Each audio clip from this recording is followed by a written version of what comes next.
Bon, salut YouTube, aujourd'hui on est avec Gigos derrière la caméra. Salut les gars. On va vous présenter la XGT, c'est une petite oldtimer oubliée entre les 205, les Golf, les Super 5 GT Turbo. Mais d'abord, avant tout ça, on va faire un tour. Allez, elle est neuf l'auto.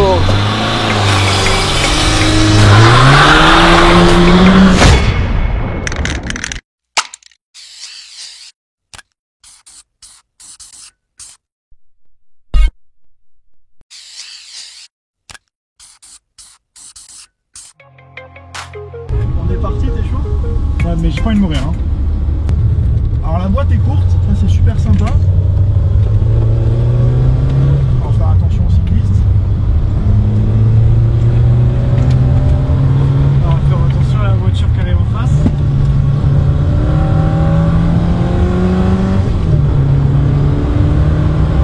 Voilà, malgré les 85 chevaux, grâce au poids contenu, on est quand même assez dynamique. Ah ouais, tranquille. Oh putain.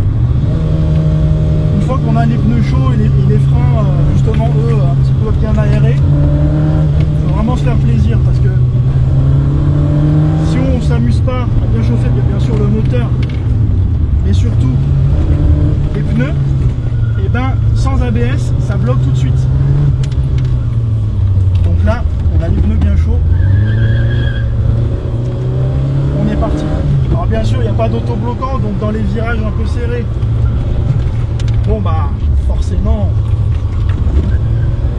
le train avant, malgré les 85 chevaux, je veux dire, le train avant, il a du mal à encaisser quoi. Et puis on a quand même pas mal de couples. Hein.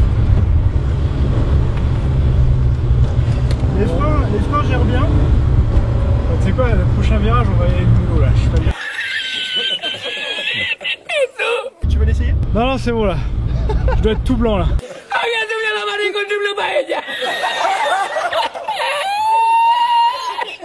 Et on va aller faire la présentation. Vas-y hein. C'est bon, t'es parti? Bon alors, qu'est-ce que t'as pensé de ce petit essai dynamique Franchement, pour sa petite bouille, ça envoie du lourd. Au niveau performance pure, on est un peu au niveau de la 205 GTI, 105 chevaux, la toute première. On a un 0 à 100 en à peu près 9 secondes 2, donc entre la 105 et la 115. On a surtout une philosophie chez Citroën qui venait d'être achetée par PSA à l'époque, de vouloir remplacer la 2 chevaux. Et donc c'est finalement elle qui mettra fin à la 2 chevaux, à la carrière de la 2 chevaux.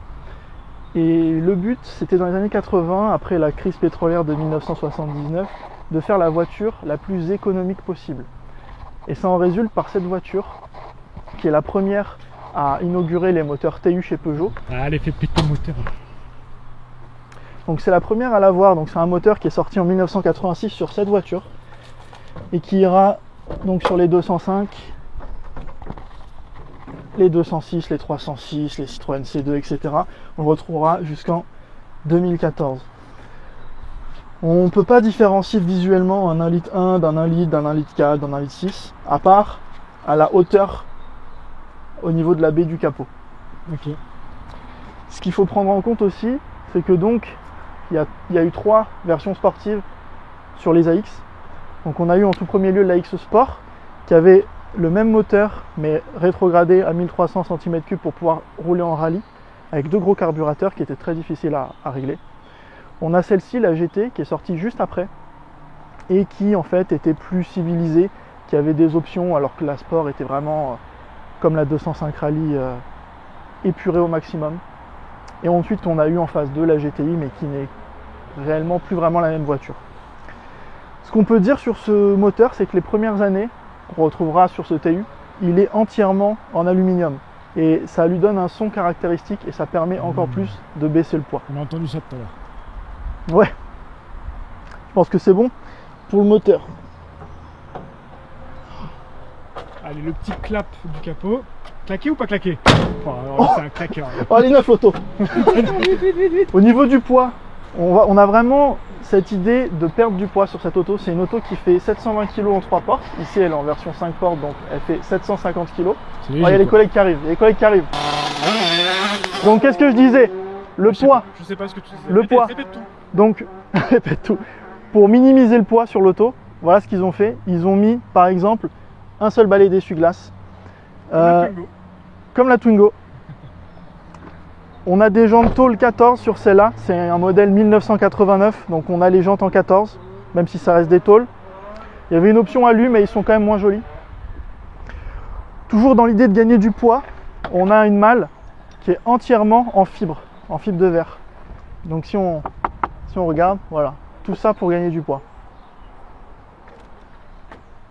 Puis il y a quand même un peu de place, comme on peut le voir. Il y a tout le matos de vidéo, voilà. pour faire du camping. Là il y a une petite modif pour ajouter des enceintes, mais ça paraît d'origine, normalement c'est un peu plus creusé. Bonne gueule, bonne gueule. On dirait voilà. une voiture de rallye un peu. Ouais, c'est ça, c'est un peu l'idée. Avec le petit aileron là. Ouais, le petit aileron. Sur le GT celui-là ou il est sur le GTI? Alors c'était une option, c'était pas d'origine sur le GT, mais c'est une option au catalogue Citroën. D'accord. Sachant qu'on a cet aileron là qui est naturel. Et donc la deuxième chose après le gain de poids, c'était l'aérodynamique. C'est la voiture lorsqu'elle est sortie qui avait le meilleur aérodynamique de sa catégorie. Et c'était toute voiture confondue, l'aérodynamique, le second après la Citroën CX. Donc c'est une voiture qui est vraiment très plate et qui s'appelle CX justement par rapport au coefficient de pénétration dans l'air. Donc elle a un CX entre 0,31 et 0,32, ce qui encore aujourd'hui est quelque chose d'assez bluffant.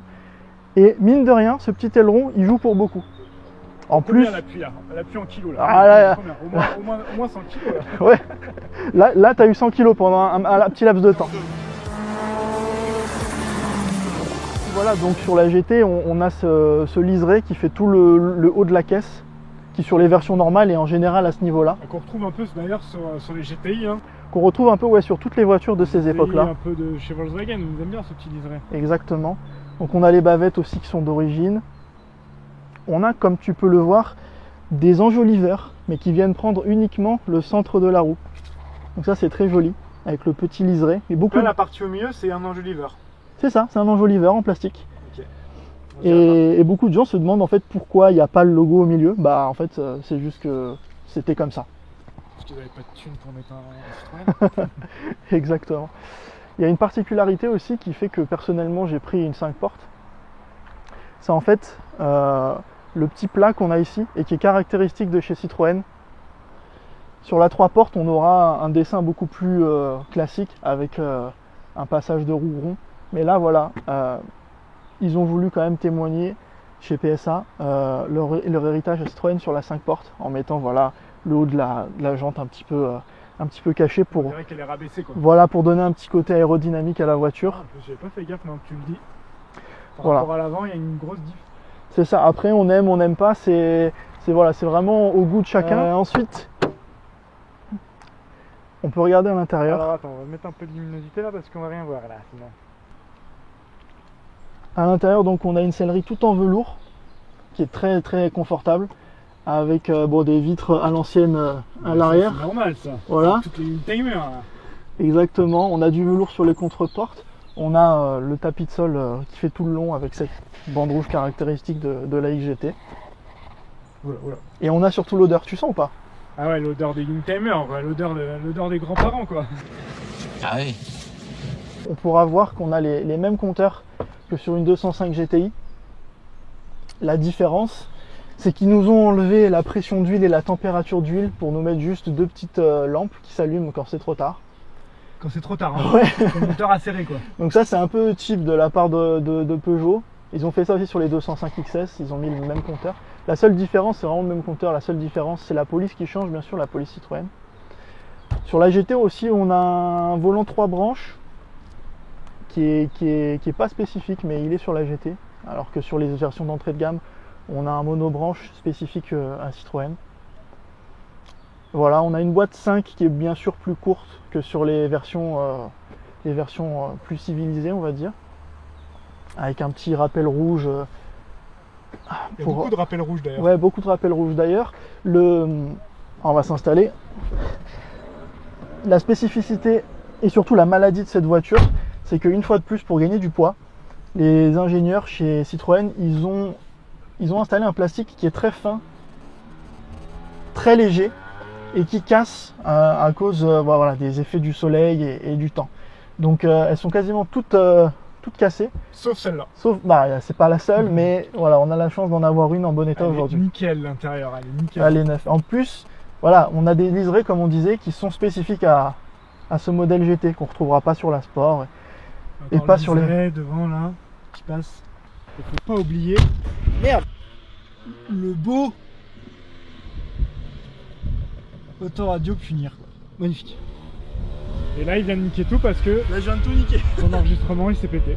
Ça s'est pété. Donc là pour moi. C'est le bruit de mes poules contre tes... C'était la présentation de la XGT. Qu'est-ce que t'en as pensé, Guigos? Très belle bagnole. Franchement, je pense que comme une timer assez rare, c'est assez intéressant. Moi je kiffe. Moi je kiffe. En plus on avait pas mal de beaux joujoux avec nous aujourd'hui. Donc abonnez-vous à Retro Drivers. On essaye de partager au maximum ce qu'on peut sur les autos. À Gigos YT aussi, c'est la même chose, c'est la famille, toujours ensemble. Gigosite, il est là. Mettez un pouce bleu, parce qu'on aime bien prendre des autostoppeurs. Lâchez un commentaire surtout. Lâche un commentaire, voilà. Si t'arrives encore à m'entendre. Non, il faut faire le débat. Vous êtes plutôt 205 GTI, AX GT, ou il y avait quoi d'autre t'as dit comme voiture de comparaison? Super 5 GT Turbo. Voilà, Super 5 GT Turbo. Il y avait un petit peu de tout. À ton avis, qu'est-ce qu'ils vont répondre les gens? Ah merde, j'ai pas le micro. Bon allez tout le monde, à la prochaine. Voilà, hein, qu'est-ce que j'ai dit, je m'en fous, c'est pas ma chaîne. Oh là là. C'est bon, allez, c'est dans la boîte. On va aller tourner vite fait. Bisous.